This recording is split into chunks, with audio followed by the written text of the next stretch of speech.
Matapang ka? Ha? Papalag ka na?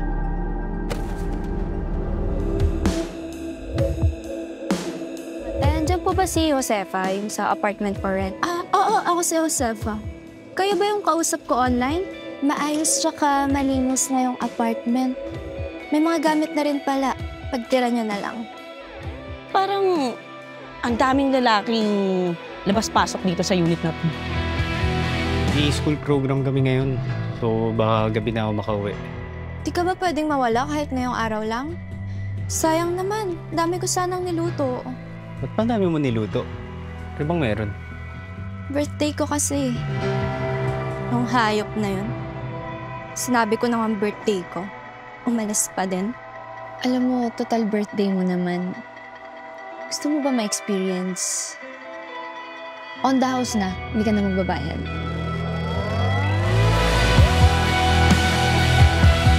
Saan ka galing? Siguraduhin hindi ka nagsisinungaling na.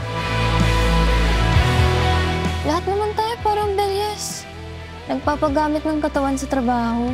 Nagpapaangkin ng ilang oras para sa kakarampot na kita. Hindi nire-respeto. Para lang magkalaman ng tiyan.